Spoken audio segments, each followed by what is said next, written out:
இயேசுவே புகலிடம், நம் இயேசுவே புகலிடம். இயேசுவே புகலிடம், நம் இயேசுவே புகலிடம்.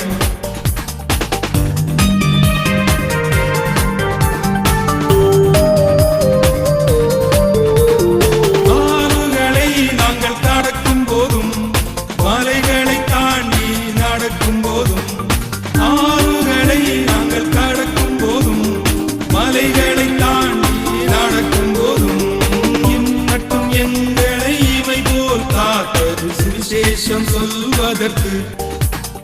இயேசுவே புகலிடம், நம் இயேசுவே புகலிடம். இயேசுவே புகலிடம், நம் இயேசுவே புகலிடம். இன்றைக்கு நம்ம எதை தியானிக்க போகிறோம்னா, சிலுவையிலிருந்து அவர் மொழிந்த அந்த 7 வார்த்தைகள் நம்ம எல்லாருக்கும் தெரியும். வருஷந்தோறும் தியானிக்கிறோம். வருஷந்தோறும் நம்ம என்ன செய்கிறோம், 40 நாள் சாப்பிடாமல் இருக்கிறோம். வருஷந்தோறும் நம்ம என்ன செய்கிறோம், அந்த 7 வார்த்தைக்காக காத்திருக்கிறோம். வருஷந்தோறும் அந்த 7 வார்த்தையை கொண்டு ஒரு நாள் ஃபுல்லாக நம்ம என்ன செய்கிறோம், ஆண்டவருடைய சமூகத்தில் இருக்கிறோம். அதில் அன்றைக்கி பார்த்திங்கன்னா சிலர் இறைச்சி சாப்பிட மாட்டோம், ஒன்லி கஞ்சி தான். அன்றைக்கி ஒரு நாள் நம்முடைய உள்ள ஜீரண மண்டலம் எல்லாம் மாறிடும். அன்றைக்கி ஒரு நாள் இறைச்சி உள்ளே போனால் என்ன செய்யாது, அது ஜீரணிக்காது, அந்த சிஸ்டம் எல்லாம் மாறிடும். அப்படியே எதையாவது செய்துகிட்டே இருக்கிறீங்க, என்னென்னமோ பண்ணி பார்க்குறீங்க, பரலோகத்துக்கு வாங்க. என் அன்பு தேவ பிள்ளைகளை, இயேசு சிலுவைக்கு போவதற்கு முன்பதாக மொழிந்த வார்த்தைகளை தேடி பிடித்து ஒரு 13 கிட்ட கிடச்சிது. அதில் ஒரு 7 வார்த்தைகளை நானும் உங்களுக்கு என்ன செய்ய போகிறேன், சொல்லித்தரப்போகிறேன். அதற்கு முதல்ல நம்ம புரிந்து கொள்ள வேண்டிய விஷயம், இந்த சிலுவையை குறித்து அவர் என்ன வைத்திருந்தார், அல்லனா அந்த சிலுவையை குறித்த காரியங்களை இயேசு எப்படி புரிந்திருந்தார் என்பதை நீங்கள் தெரிந்து கொள்வதற்காக மார்க் 8வது அதிகாரத்தில் உள்ள 34வது வசனம். பின்பு அவர் ஜனங்களையும் தம்முடைய சீஷர்களையும் தம்மிடத்தில் அழைத்து, ஒருவன் என் பின்னே வர விரும்பினால் அவன் தன்னைத்தான் வெறுத்து தன் சிலுவையை எடுத்துக்கொண்டு என்னை பின்பற்ற கடவன். அல்லேலூயா. அவர் என்ன சொல்லுகிறார், ஒருவன் என் பின்னே வர விரும்பினால், நீங்கள் இயேசுவுக்கு பின்னே வர விரும்பினால் அவன் என்ன செய்யணுமா, முதல்ல செய்ய வேண்டிய வேலை என்ன, தன்னைத்தான் வெறுத்து தன் சிலுவையை எடுத்துக்கொண்டு. 3 காரியங்கள் இங்கே சொல்லப்பட்டிருக்கிறது. முதலாவது, அவன் செய்ய வேண்டியது தன்னைத்தான் வெறுக்க வேண்டும். 2வது, அவன் எடுக்க வேண்டியது யாருடைய சிலுவையை, தன்னுடைய சிலுவையை, தனக்கான சிலுவையை, தனக்கான ஊழியத்தை, தன்னுடைய குடும்பத்தை. இன்றைக்கு பரிசுத்த ஆவியானவர் இந்த இடத்துல கூடி வந்திருக்கக்கூடிய உங்களுக்கும், வார்த்தைகளை கேட்டுக்கொண்டிருக்கக்கூடிய உங்களுக்கும் சொல்லுகிற ஒரு பெரிய காரியம், நீங்கள் இன்றைக்கு தேவன் உங்களுக்கு கொடுத்த, தேவன் உங்களிடத்தில் சுமக்க தந்த சிலுவையை மறந்து ட்ராக்கை விட்டுட்டு அடுத்தவர்களுக்காய் வாழ ஆரம்பித்து விட்டீர்கள். அடுத்தவர்களை குறித்து அதிகமாய் கவலைப்பட ஆரம்பித்து விட்டீர்கள். அடுத்தவர்களுடைய பிரச்சனைகளில் அதிகமாய் நீங்கள் தலையிட்டு இன்றைக்கு தனக்காக வைத்திருந்த அந்த சிலுவையை மறந்து போனீர்கள். அவர் சொல்லுகிறார், நீ முதல்ல உன்னை வெறுத்துரு, 2வது உன் சிலுவையை நீ தூக்கு. சிலுவையை எடுத்துட்டு என்ன செய்யணுமா, என்னை பின்பற்ற கடவன். ஊழியம் ஆரம்பித்த நாட்களில், குடும்பத்தில் நிறைய காரியங்களை திட்டமிட்ட நாட்களில், கையிட்டு செய்யக்கூடிய வேலைகளில் முதலில் நம்ம எல்லாருமே செய்த முக்கியமான காரியம் அவரை மாத்திரம் பிரதிபலிப்பது, அவரை மாத்திரம் உயர்த்துவது. அவர் தான் எல்லாமே எல்லாம். கொஞ்ச நாள் போக போக போக சிலுவையுடைய கனம், சிலுவையை சுமக்க நமக்கு நிறைய பிரச்சனைகள் உண்டு. சிலுவை நமக்கு மேலே சுமக்க இந்த பிரச்சனைகள் அதிகமாகும் பொழுது என்ன செய்வாங்களாம், அந்த சிலுவையை கொஞ்சம் கொஞ்சமாக வைக்க ஆரம்பிச்சிருவாங்க. இப்போ நீங்கள் உங்களுடைய சிலுவை எதுங்கிறதுல கவனமாக இருக்கணும். உங்களுக்கு எது சிலுவையோ அந்த சிலுவையை சுமப்பதில் நீங்கள் கவனமாய் இருக்க வேண்டும். ஏனென்று சொன்னால், சிலுவைகள் உங்களுக்கு முத்தமிடுவதற்கு மாத்திரமல்ல, அது சுமப்பதற்கும் தான். சும்மா அப்படியே சிலுவையை தொட்டு முத்தம் கொடுக்கறது, சிலுவையை பார்த்துட்டு தூங்குறது, சிலுவையை பக்கத்தில் வச்சுக்கிறது, இந்த மாதிரி வேலைகள் எல்லாம் நீங்கள் என்ன செய்கிறீங்க, செஞ்சிட்ருக்கிறீங்க. பட் இதல்ல விஷயம். அந்த சிலுவையை சுமப்பதற்கு உங்களை ஒப்பு கொடுக்க வேண்டும். அப்போது இயேசு இந்த சிலுவையை சுமக்கக்கூடிய அந்த காலகட்டங்களில் 7 காரியம், நான் 13 எழுதுனேன், அதில் 7 மட்டும் உங்களுக்கு வேகமாக சொல்கிறேன். நோட் பண்ணுறவங்க நோட் பண்ணிக்கலாம். முதலாவது காரியம், மத்தேயு 26 அதில் 39வது வசனம். சற்று அப்புறம் போய் முகங்குப்புற விழுந்து என் பிதாவே இந்த பாத்திரம் என்னை விட்டு நீங்க கூடுமானால் நீங்கும்படி செய்யும். ஆகிலும் என் சித்தத்தின்படி அல்ல உம்முடைய சித்தத்தின்படியே ஆக கடவது என்றார். இயேசு சிலுவையில தொங்குவதற்காக அல்லது இயேசு சிலுவையில் அடிக்கப்படுவதற்கு அவர் போகிறது யாருக்கு தெரியும்? இயேசுவுக்கு தெரியும். ஏன்னா பிதா எப்படியெல்லாம் ஒரு ஷெட்யூல் போட்டிருக்காரு, பிதா இவரை குறித்து என்னெல்லாம் வச்சிருக்கிறாருங்கிறது அவருக்கு தெரியும். அதனால தான் இயேசு ஒவ்வொரு காரியத்துக்கும் யார்கிட்ட போய் பேசுகிறாரு? பிதாவிடத்தில் போய் பேசுகிறாரு. நம்ம அவரை ஏதாவது பேசின பதில் என்ன சொல்கிறாரு? என் பிதாவின் வேலை இன்னும் அல்லேலூயா. ஆனால் இங்கே இயேசு நமக்கு சொல்லித்தந்த கற்றுத்தந்த முதலாவது காரியம், நீங்கள் எதை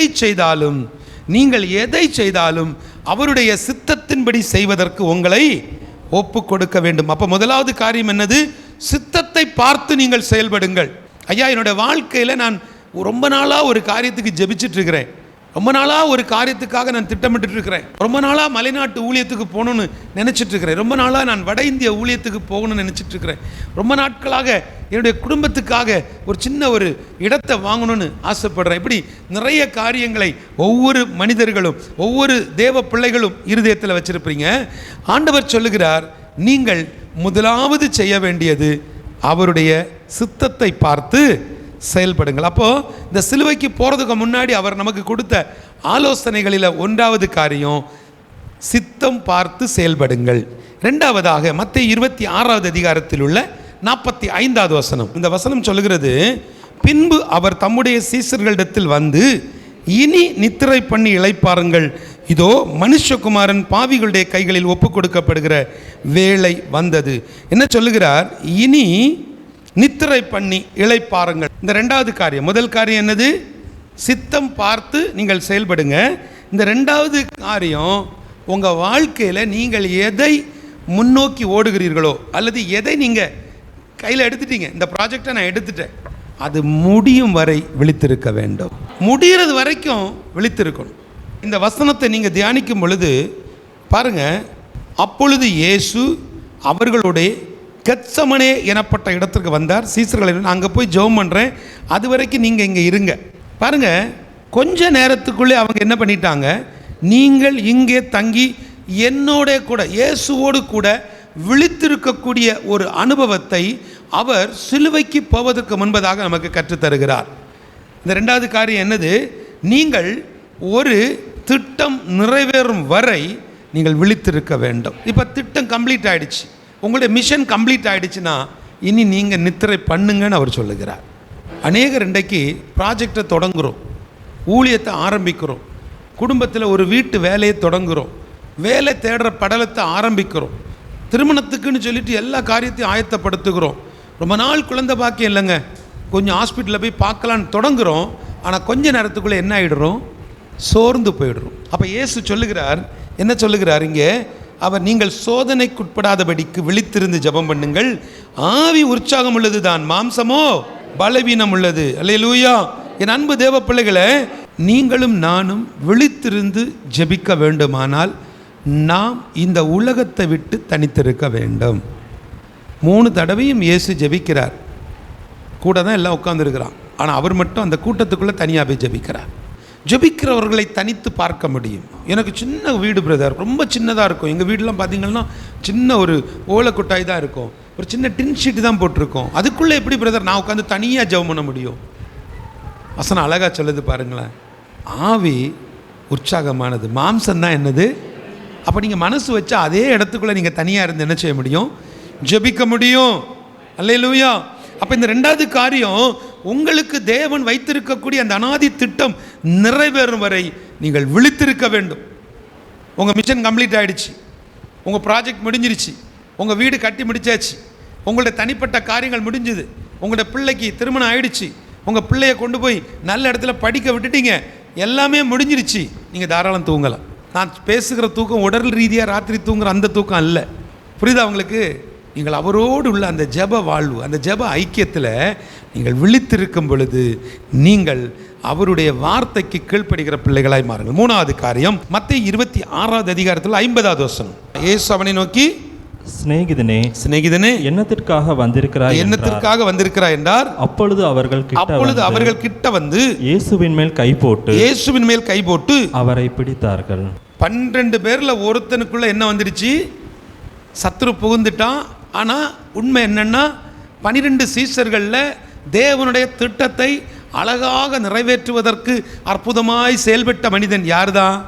சின்ன பிள்ளையில யூதாசை கள்ளன் என்கிட்ட சொல்லி தந்து சண்டே கிளாஸில் என்னை ஏமாற்றி, யூதாஸ் இல்லைன்னா இயேசுவை யார் காட்டி கொடுக்கிறது? இயேசு காட்டி கொடுக்கப்பட வேண்டும் என்பதும் அவரை சிலுவையில் தொங்க வைக்கணும். அதுதான் ப்ராஜெக்ட், அதுதான் தேவனுடைய சித்தம். நான் சொல்கிறேன், நான் ஒன்று இயேசுவை காட்டி கொடுக்க மாட்டேன். இங்கே பாருங்க, நான் ஆளை மாற்றி விட்டுருவேன். நீ ஆளை மாற்றி விட்டேன்னா தேவனுடைய சித்தம் மாறி போயிடும், தேவனுடைய திட்டம் நிறைவேறப்படாது. ஏனென்று சொன்னால், இங்கே குற்றமற்ற ரத்தம் அவர் ஒருத்தர் தான். ஊருக்குள்ள 1000 பேருக்கு 1000 பிரச்சனை இருக்குங்க. ஏன் உங்களுக்கு மட்டும் பிரச்சனைக்கு மேலே பிரச்சனை வந்துக்கிட்டே இருக்கு? குற்றமற்ற ரத்தம், உங்கள் மேலே ஒரு பரிசுத்த ரத்தம், உங்கள் மேலே ஒரு அபிஷேகம் இருக்குங்க. புரியுதா உங்களுக்கு? சில நேரத்தில் நீங்கள் சொல்கிறீங்க தெரியுமா, எல்லாரும் நல்லா இருக்கிறான் பாருங்க, ஆனால் எப்போ பார்த்தாலும் இயேசுவே இயேசுவே இயேசுவேன்னு சொல்லிட்டு அவருடைய பாடுகளையும் அவருடைய சிலுவை தியானங்களையும் நினச்சிக்கிட்டே இருக்கக்கூடிய எனக்கு பிரச்சனைக்கு மேலே பிரச்சனை. ஏன் தெரியுமா? உங்களை இந்த உலகம் காட்டி கொடுக்கும். உங்களுக்கு பிரச்சனை உண்டு, உங்களுக்கு பாடுகள் உண்டு. அப்போ அவன் வாரான், ஏன்னா அவர் முதல்ல சொல்லிட்டான். புரியுதா உங்களுக்கு? அந்த யூதாஸ் முதல்ல என்ன பண்ணிட்டான், சொல்லி வச்சுக்கிட்டாப்புல, ஜனத்தின் மூப்பரும் அனுப்பின திரளான ஜனங்கள் பட்டங்களை தடிகளையும் பிடித்து கொண்டு வந்தார்கள், அவரை காட்டி கொடுக்கிறோம். 48வது வசனம் வாசிங்க. அவரை காட்டி கொடுக்கிறவன் நான் எவனை முத்தம் செய்வேனோ அவன் தான், அவனை பிடித்துக் கொள்ளுங்கள் என்று அவர்களுக்கு அடையாளம் சொல்லி இருந்தான். அல்லேலூயா. உங்களை காட்டி கொடுக்குறவங்க அவன் பக்கத்து வீட்டில் தான் இருப்பாங்க. அன்றைக்கு மத்தியானம் உங்கள் வீட்டில் தான் அவனுக்கு ஃபீஸ்ட்டு. ஆனால் அவன் தான் உங்களுக்கு ஜெயிலில் வேட்டு வச்சுருப்பான். அவர் தான் உங்களுக்கு பாஸ்போர்ட் காப்பி வரவிடாமல் பண்ணியிருப்பான். உங்கள் பிள்ளையோட திருமணத்தை அவன் தான் தடுத்து விட்டது. புரியுதா உங்களுக்கு? ஆனால் இவன் 1000 தான் பண்ணினாலும் அவன் போட்டது பிளான் ஏ, தேவன் கொடுத்தது பிளான் பி. கர்த்தருக்கு முதல்ல தெரியும் பிளான் பி தான் நடக்கும். அப்போ நீங்கள் உங்கள் வாழ்க்கையில் ஒரு காரியத்தை நீங்கள் புரிந்து கொள்ளணும். இந்த காரியம் ரொம்ப முக்கியமான ஒன்று. அவர் சொல்லுகிறார், நீ எதுக்குப்பா இப்படித்தான் இன்றைக்கி வாழ்க்கை முழுசுலையும் பார்த்தீங்கன்னா, உங்களை காட்டி கொடுப்பதற்கு, உங்கள் மேலே பழி சுமத்துவதற்கு, உங்களை இந்த உலகத்தில் குற்றப்படுத்துவதற்கு 1000 பேர் எழும்பி நின்னாலும் நீங்கள் பொறுமையாக இருங்க. ஏன்னா அதன் மூலமாக தேவனுடைய ஒரு காரியம் நடக்க போகுது. அப்படி தான் நடக்கும். புரியுதா உங்களுக்கு? ஏன்னா இயேசுக்கு தெரியும். அவர் உடனே கேட்குறாரு, அப்புறம் சிநேகிதனே, நம்ம அந்த நேரம் என்ன சொல்கிறேன், அட துரோகி, நம்பிக்கை துரோகி, நீ மனுஷனா, நீ அப்படியா, நீ இப்படியான்னு தொடங்கியிருப்போம். ஆனால் அவர் என்ன சொல்கிறாரு, சிநேகிதனே, நீ என்னத்துக்குப்பா வந்த? நீ ஒரு வாட்ஸ்அப் அனுப்பியிருந்தாலே நான் போயிருப்பேனப்பா கூட. நீ அங்கேருந்து ஒரு ஃபோனை பண்ணி, ஐயா வாராங்க ஐயா நீங்கள் கூட போங்கன்னு சொன்னால் நான் போயிருப்பேனே. நீ எதுக்கு இவ்வளோ தூரம் நடந்து வந்த? சிநேகிதனே, அவர் முத்தம் கொடுத்து காட்டி கொடுக்குறாராம். டீல் எப்படி இருக்குது பார்த்தீங்களா? புரியுதா உங்களுக்கு? ஆனால் யூதாஸ் நாண்டு கொண்டு செத்தான். எப்படி? ஏன்?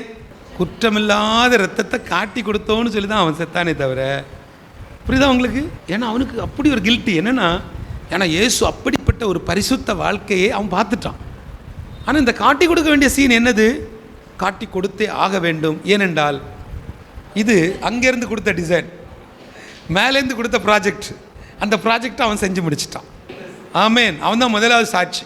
அப்போ இயேசுவை அவன் காட்டி கொடுத்துட்டான். அவன் கள்ளன் இப்படியே சொல்லி சொல்லி சொல்லி நீங்களும் உங்கள் பிள்ளைகளை ஏமாற்ற வேண்டாம்.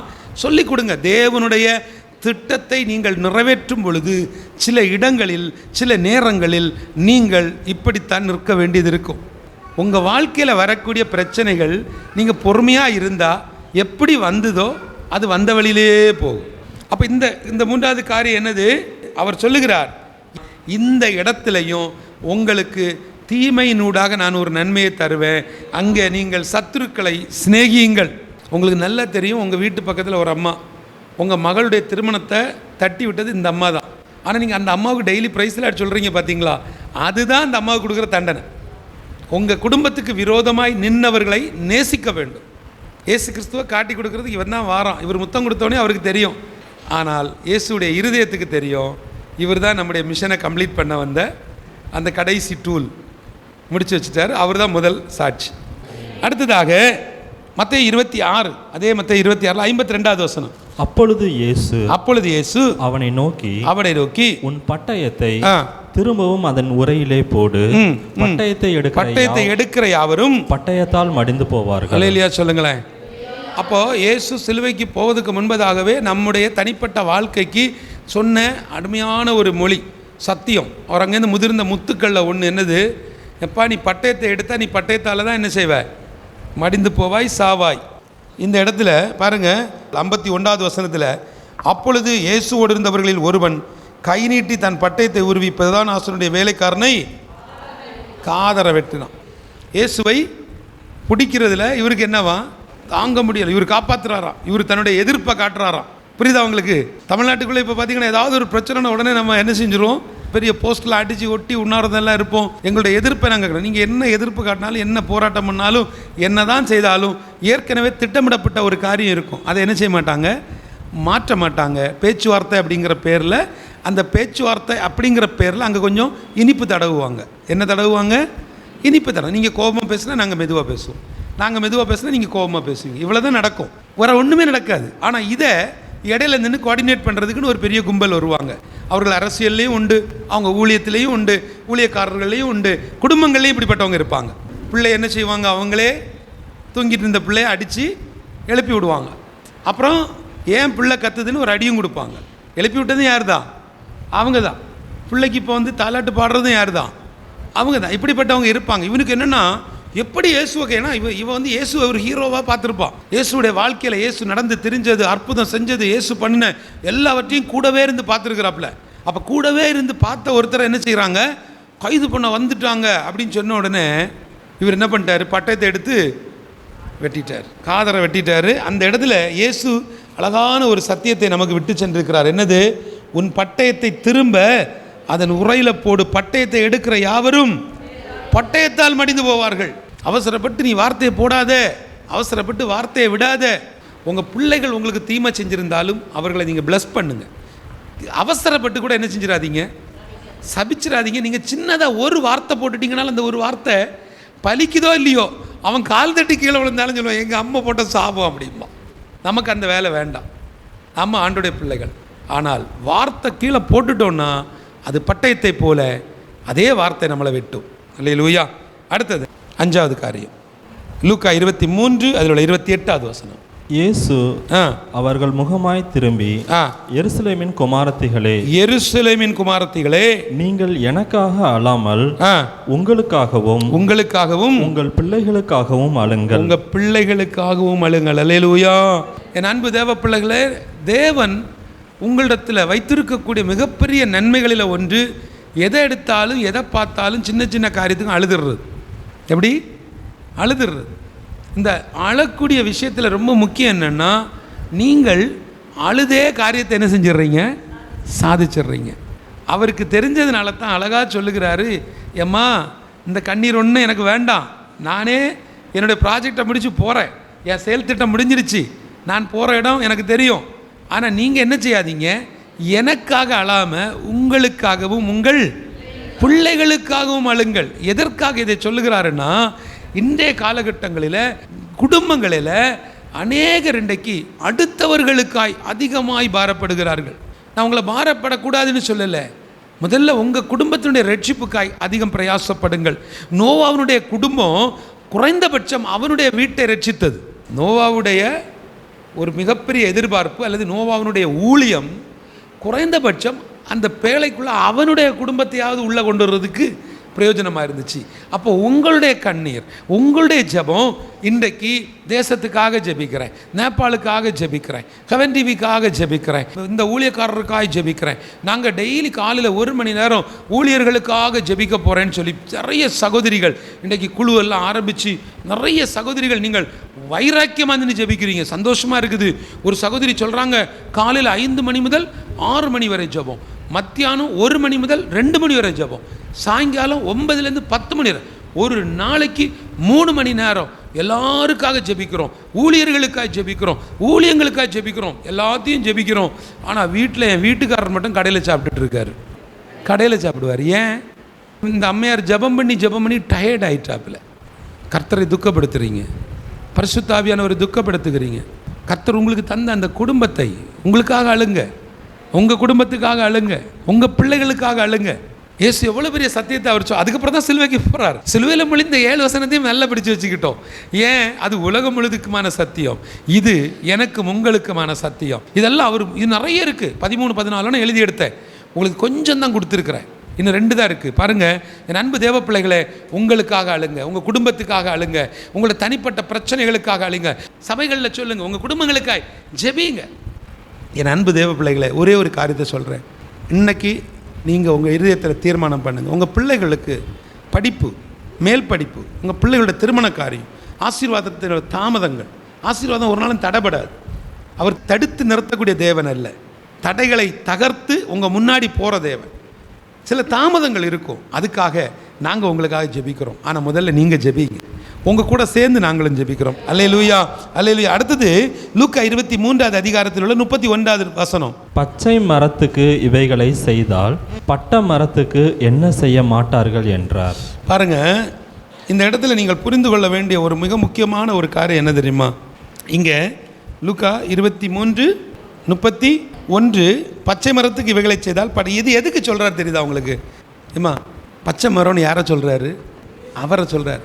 பாவம் இல்லாத ஒரு பச்சை மரம் என்னையே இந்த பாடுபடுத்துறதுக்கு இவன் திட்டம் போட்டிருக்காங்களே, அப்போது பரிசுத்தம் இல்லாத அழுக்குகளில் வாழ்ந்து கொண்டிருக்கக்கூடிய பட்ட மரமாகிய உங்களை என்ன பாடுபடுத்துவாங்க? இதுதான் அதுக்கு அர்த்தம். அப்போ நீங்கள் எப்படி இருக்கணும்? பரிசுத்தமாக இருக்க வேண்டும். உன்னில் உள்ள வெளிச்சம் இருள் ஆகாதபடிக்கு நீ எச்சரிக்கையாயிரு. முடிஞ்சு போச்சு. உங்களுக்குள்ளே இருக்கக்கூடிய அந்த பற்றி பிடித்து கொண்டிருக்கக்கூடிய அந்த பரிசுத்த ஆவியாகி அந்த வெளிச்சம் இருளாய் போய்விடாதபடிக்கு எச்சரிக்கையாக இருங்கள். கர்த்தர் உங்களை ஆசீர்வதிப்பார். அல்லேலூயா. இந்த பாடு மரணங்களுக்கு நேராக அவர் போகிறார். இப்படி தான் அவர் என்ன செய்கிறார்? அடுத்தது கொல்கதாவுக்கு மேலே கொண்டு போகிறாங்க, அவரை சிலுவையில் அடிக்கிறாங்க. அன்பு தேவ பிள்ளைகளே, மிக முக்கியமான ஒன்று என்ன தெரியுமா? ஆண்டவர் உங்கள் மேலே கிருபையாக இருந்து உங்களுக்கு வச்சிருக்கக்கூடிய நன்மைகளில் மிக முக்கியமான ஒன்று பரிசுத்த ஆவியின் அபிஷேகம். அந்த அபிஷேகம் உங்களுக்குள்ளே இருக்கணும். அந்த அபிஷேகம் உங்களுக்குள்ளே இல்லைன்னா யார் வேணாலும் உங்கள் வாழ்க்கை இந்த பகுத்தறியக்கூடிய கிருபை என்று ஒன்று இருக்கிறது. அந்த பகுத்தறியக்கூடிய அந்த ஆவி உங்களுக்குள்ளே இருந்துச்சுன்னா எந்த காரியத்தையும் எளிதில் கண்டுபிடிச்சிட முடியும், எதையும் கண்டுபிடிச்சிடலாம். ஒரு தேவ மனிதனுக்கு அல்லது ஒரு தேவ பிள்ளைக்கு, ஒரு கிறிஸ்துவின் பிள்ளைக்கு அந்த அபிஷேகம் ரொம்ப முக்கியம். ஒரு ஆளை பார்த்த உடனே இவங்களுக்கு கொடுக்கலாமா கொடுக்கக்கூடாதா, இவங்களுக்கு செய்யலாமா செய்யக்கூடாதா, யாரையும் பார்க்காமல் என்ன செய்யக்கூடாது, எதையும் விசாரிக்காமல், யாரையும் பார்க்காமல், யாராவது ஒருத்தங்க ஒன்று பேசினா உடனே நாங்கள் எல்லாருக்கும் பங்கு போட்டு கொடுப்போம், எல்லாருக்கும் கொஞ்சம் கொஞ்சம் கொடுப்போம். திரும்பவும் நான் உங்களுக்கு சொல்லுகிறேன், தேவன் உங்களுக்கு தந்த ஆசீர்வாதத்தின் பகுதிகளை நீங்கள் தரிசனங்களுக்கு கொடுக்கும் பொழுது, ஊழியங்களுக்கு கொடுக்கும் பொழுது, நீங்கள் மிக ஞானமாக பச்சை மரம் எது, பட்ட மரம் எது, வளர வேண்டிய மரம் எது, துளிர்த்த மரம் எது, எல்லாமே முடிஞ்சு மிஷன் கம்ப்ளீட் ஆகி நிற்கக்கூடிய மரம் எது என்பதை கண்டறிந்து செயல்பட வேண்டும்.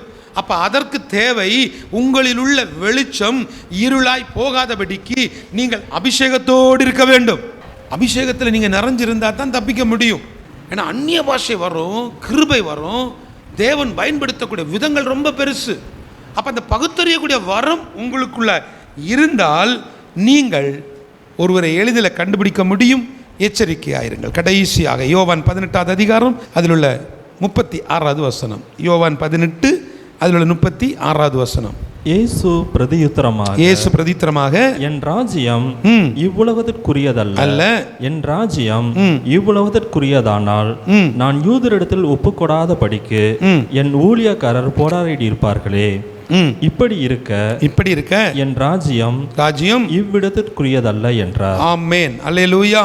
அவர் என்ன சொல்லுகிறார் பாருங்க, இந்த ராஜ்யம் என்னுடையது அல்ல, என்னுடைய வேலை வேற.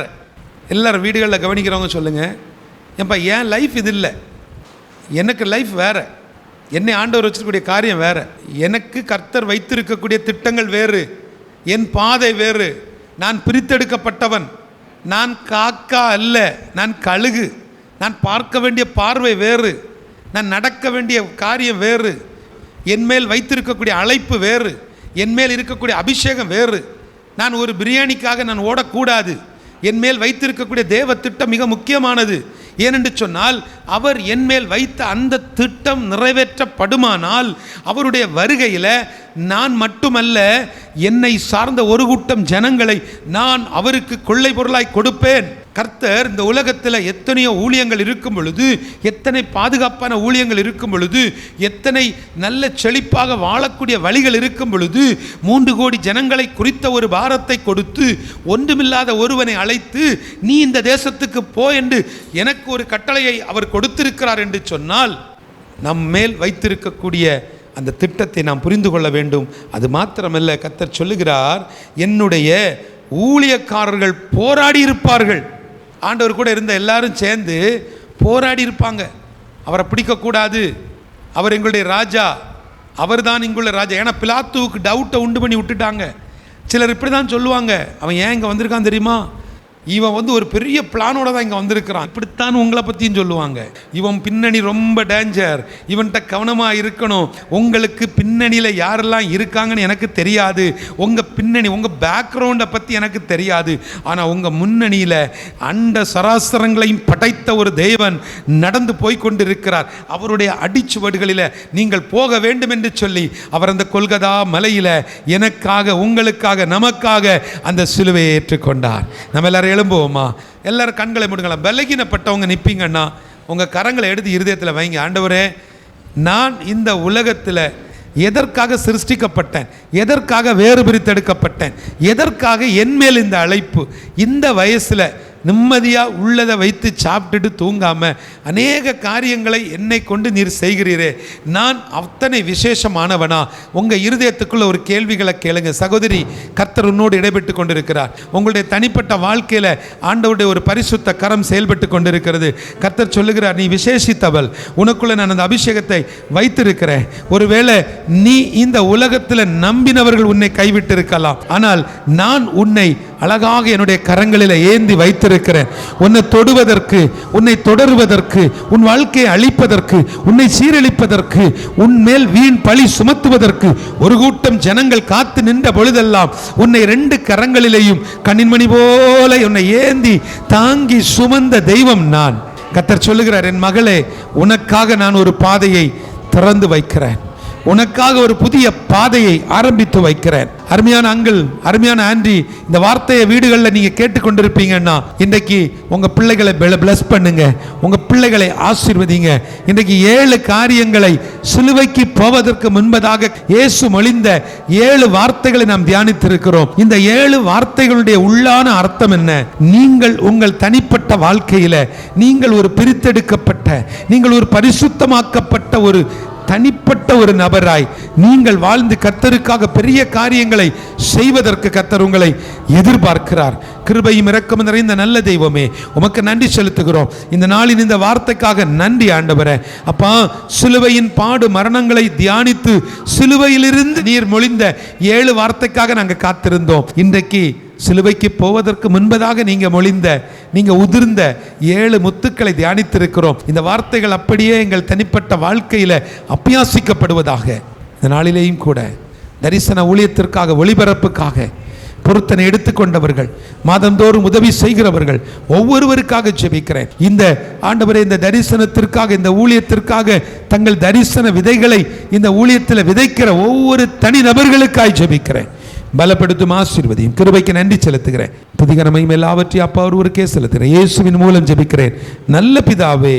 நாள் ஒன்றை தந்தே நன்மை செய்ய, பொழுதொன்றை ஈந்தே உயிர் வாழ்ந்திட, காலங்கள் யாவும் உனக்காக காத்து நின்றேன் என்று எனக்காக. நான் ஒன்றை தந்தேன் நன்மை செய்ய, பொழுதொன்றை ஈந்தேன்